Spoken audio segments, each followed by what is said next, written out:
दोस्तों नमस्कार।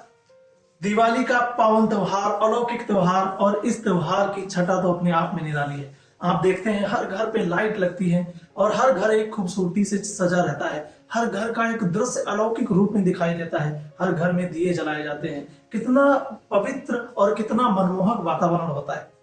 और एक मान्यता भी है कि दिवाली के दिन हम लक्ष्मी और गणेश की पूजा करते हैं, उनकी आराधना करते हैं और उनसे ये आशीर्वाद मिलते हैं कि प्रभु आप हमारे जीवन में हमेशा ही रिद्धि और सिद्धि बनाए रखना, हमें धन धान्य से कभी भी वंचित मत रखना।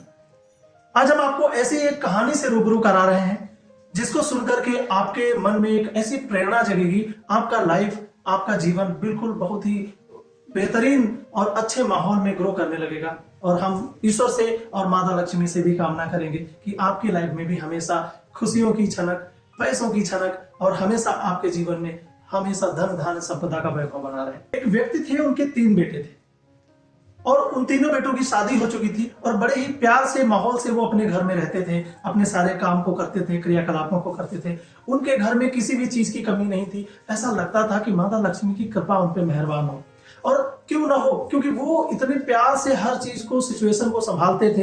हर वातावरण में अपने आप को ढालने का उनके पास हुनर था और वही गुण उन्होंने अपने बच्चों को दे रखे थे। एक दिन माता लक्ष्मी से उनके भाई, जो हिंदू धर्म में मान्यता है कि माता लक्ष्मी के भाई जो दरिद्र हैं, उन्होंने माता लक्ष्मी से कहा कि बहन तुम इतना मेहरबान इस व्यक्ति पे हो और क्या कभी मुझे भी थोड़ा चांस दे दो, मैं भी जाके जरा इसके घर में जाऊं, थोड़े दिन के लिए मेहमान बन के आऊं। तो माता लक्ष्मी ने बड़ा मुस्कुराते हुए कहा, तू वहां टिक नहीं पाएगा, तेरा वहां कोई जगह नहीं है, वहां मुझे ही रहने दे। फिर भी वो भाई था, जिद करने लगा। तो माता लक्ष्मी ने कहा ठीक है, तो जा, तो अपनी ख्वाहिश पूरी कर ले, लेकिन मैं तुझे ये एश्योरेंस दिलाती हूँ, मैं तुझे ये दावा करती हूँ कि तू वहां पे ज्यादा समय तक नहीं रुकेगा, तुझे वहां से आना ही होगा। उसने कहा ठीक है। और देखिए, जैसे ही दरिद्र ने उनके घर में कदम रखना शुरू किया, उनके घर का वातावरण ही बदलने लगा। उनकी पत्नी ने खाने के लिए दाल बनाई हुई थी। दाल में उनकी पत्नी ने नमक डाला, सारे इंग्रेडिएंट्स मिला के रखे थे। थोड़ी देर बाद बहू आती। बहू को लगता है कि माँ दाल चढ़ाई है और शायद इन्होंने नमक इसमें डालना भूल गई है। जाकर के बहू ने उसमें नमक डाल दिया। थोड़ी देर के बाद दूसरी बहू आती है। दूसरी बहू ने कहा, अरे दीदी आई थी, दीदी ने सब कुछ देखा लेकिन इसमें नमक डालना भूल गई।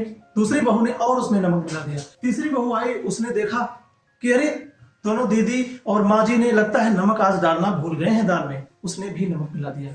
दोस्तों, यहां तक कुछ भी नहीं घटित हुआ, लेकिन उसके बाद जो कहानी हुई वो बहुत ही ज्यादा इंटरेस्टिंग थी।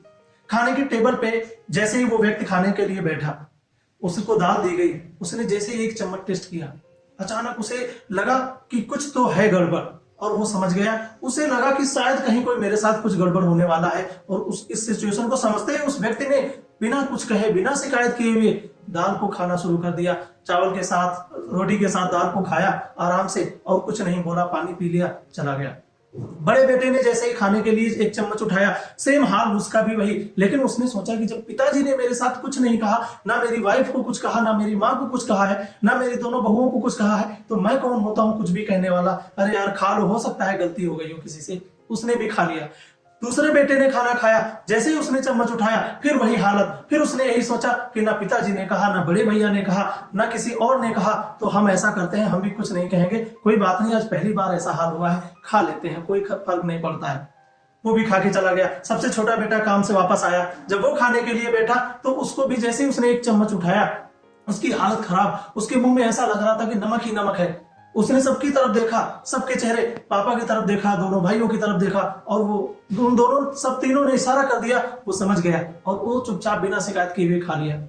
फिर माँ जी ने खाना खाया, बहुओं ने खाना खाया, और सबने एक दूसरे का चेहरा देखा। सब समझ गए कि कहानी कुछ गड़बड़ होने वाली है, बट बिना शिकायत किए हुए सबने खाना खा लिया और किसी ने कुछ नहीं कहा। दरिद्र इस बात को देख रहा था और उसने सोचा कि अरे ये कैसा फैमिली है। मैंने तो आते ही इन सबकी मति फेर दी थी, मैंने आते ही इनके घर में लड़ाई कौतूहल बनाने का प्लान बना लिया था, पर ये तो बिल्कुल टस से मस नहीं हुए। अरे क्या मेरी बहन सही कह रही थी, ऐसा लगता है इस व्यक्ति के घर में मेरा टिक पाना संभव नहीं है।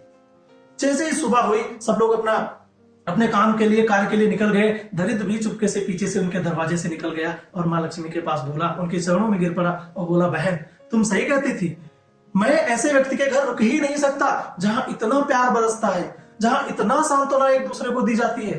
बहन माफ कर देना मुझे, मैं गलतफहमी का शिकार हो गया था। ऐसे व्यक्ति के घर में तो तेरा ही निवास होना चाहिए। फ्रेंड्स, इस कहानी के जरिए मैं आपको यही बताना चाहता हूं कि अगर हम आपस में सामंजस्य बिठा के रखें, अगर हम आपस में एक हार्मनी बना के रखें, आपस में एक दूसरे से प्यार अफेक्शन बना के रखें, किसी की छोटी छोटी शिकायतों को इग्नोर कर दें, तो हमेशा आपके जीवन में खुशियां बनी रहेंगी, हमेशा आपके जीवन में एक बहुत ही अच्छा वैभव बना रहेगा और आप हमेशा धन धान्य संपदा से हमेशा वशीभूत होते रहेंगे, खुश रहेंगे। आपकी लाइफ में कभी भी किसी प्रकार की कोई कमी नहीं आएगी। ऐसे ही आप अपनी फैमिली के साथ हंसते रहिए, मुस्कुराते रहिए। किसी भी इंसान के साथ कोई भी शिकायत का मौका मत दीजिए, उसे प्यार जताइए, उसे एहसास दिलाइए कि वो भी एक इंसान है और गलती हर किसी से होती है। किसी की गलती को इतना बड़ा ना बनाइए कि वो इंसान अपने आप पे घृणा करने लगे। तो आज मैं आपको इस कहानी के जरिए यही संदेश देना चाहता था कि हर किसी के जीवन में, हर किसी की लाइफ में प्यार से बढ़ के कुछ नहीं है। अगर आपस में प्यार है, अगर आपस में सामंजस्य है, तो हमारे साथ में लक्ष्मी, धन, संपदा, वैभव, हर तरह की खुशियां हमारे जीवन में हमेशा बनी रहेंगी। तो आप सभी को दिवाली की ढेर सारी शुभकामनाओं के साथ मैं बीडी वर्मा आपसे विदा लेता हूं और फिर मिलेंगे एक नए वीडियो के साथ, आपकी लाइफ और आपके करियर को चेंज करने वाले वीडियो के साथ। तब तक के लिए नमस्कार।